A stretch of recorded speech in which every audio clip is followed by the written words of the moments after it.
way of reaching me. You know how sometimes when you go to see your doctor and you think, gee, I wonder what they really do in their real lives? Well, now might be a chance for you to kind of find out. Dr. Luke Maxfield is back on the show with Aspire Dermatology and Skin Surgery Center, and the topic today is what dermatologists really have in their own houses. Is that right? Yep, that's it. I love it. Because one of the things I've loved in talking to you over our time together is that you will bring out things that might seem a little bit, you know, exotic or that only your dermatologist can really tell you about. But you're a big fan too of the inexpensive, everyday products as well. Yeah, I think it's kind of the day-to-day life that will make a healthy person and healthy skin included. Yeah. And so for these, I was kind of just walking around my house and I thought, wow, I have about 5 of each of these products everywhere, and they're just littered across every single bathroom, on every countertop. I thought, well, maybe these will be helpful for everyone just to be aware of. Okay, and is that because, before we get into it, that the best product you can use is the product that you will use? That is true. Yeah, if you don't use it, it won't work. But also I think with these, it's something that I find myself using so frequently that I end up repurchasing them. And for our household, the same thing. All right, well, it's your party. How do you want to start? Okay, well, we'll go with the basic and probably the most boring. We've talked about this before, but Vaseline or white petrolatum.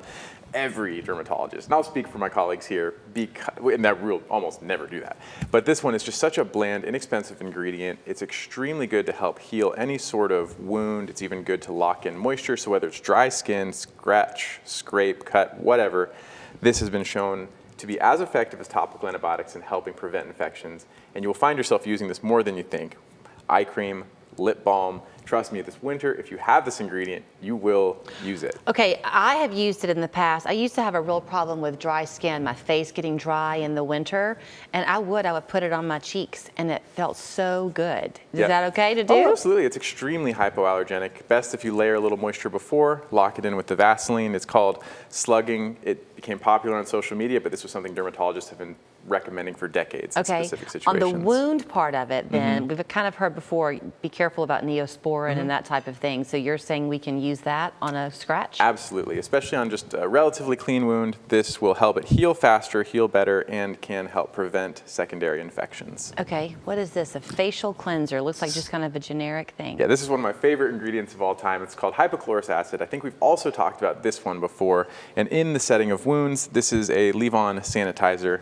I'll try and I'm spraying it, but it feels like water. If you have a kid with a paper cut or a scrape, this is incredible. So it doesn't sting, doesn't burn, it's pH balanced, it's extremely effective at cleaning wounds, preventing infections. They use it in the hospital setting. It's pretty ineffective, but also if you have acne, rosacea, workouts, you're just trying to prevent body odor after exercising. It's extremely gentle and affordable. Okay, so you're spraying it. I mean, it's labeled as a facial cleanser. So would you literally spray that on your face like you would soap and then wash it off? No, I think that's probably more of a packaging error. Okay. Not error, but they probably mislabeled it or misnomered it a little bit because it's a leave-on sanitizer, just like you would think of your hand sanitizers. Yeah. This is the same thing, serves the same functional role, but again, it's just so gentle, especially if you have dry, cracked hands, you work in the healthcare industry. Yeah. This can be a lifesaver. You got a lot of people on your acne comment, though, I think. So, like, if you're an athlete or you're working out a lot and you get back acne, can it help with that? Yeah, absolutely. They make different types of sprays for back acne. The most common ones you'll see in the store are salicylic acid, but this also functionally, if you can reach it, you can do it. Yeah. But this is something I think a lot of people carry with them post-workout, after sports. You can even spray the inside of your helmets with it to prevent that acne.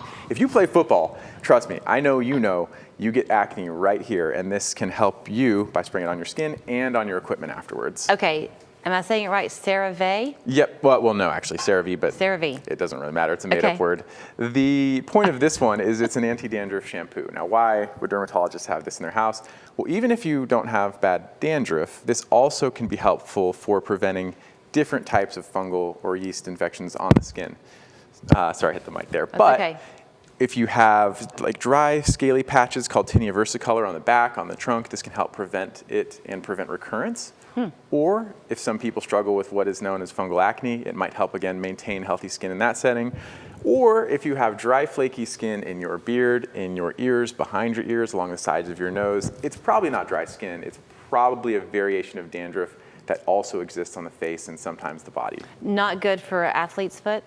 It can help prevent it, yeah. Okay. Treating so just it- buy it and see how you best use it, right? Yeah, it's kind of one of those things that if you know you have one of these fungal conditions or yeast conditions topically, this can help prevent recurrence or even treat it if it's very mild. Okay, and is this an allergy pill I'm This seeing back here? is, so we were talking about a local allergist in town, but this is a dermatologist go-to in terms of over-the-counter medications. Now, medication's always not for everyone, but the beauty of fexofenadine, or the brand name Allegra, that's what most people will know it by, this type of antihistamine is non-sedating.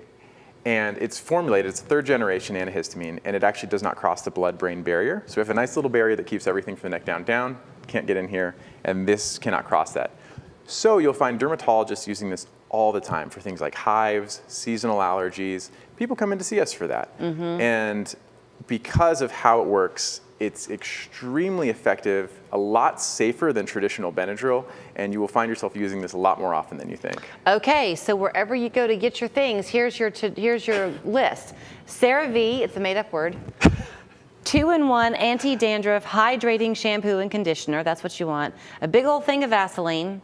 This is called, and what is this one called? Hypochlorous acid, and this is actually in most stores now, CVS, Walgreens, Walmart, different types of it. Okay, and then your generic Allegra as well, right? Correct. Or you can go brand name if you want to be fancy. Yep. All right, good That's to see you. it. You'll find him. He's always fancy. Dr. Luke Maxfield, Aspire Dermatology and Skin Surgery Center, 2 locations, Saudi Daisy, also in Cleveland. There is their phone number and their website. Thanks. Perfect, thank you. Come be a part of our family tree at Martin Boyd Christian Home, a nonprofit assisted living community.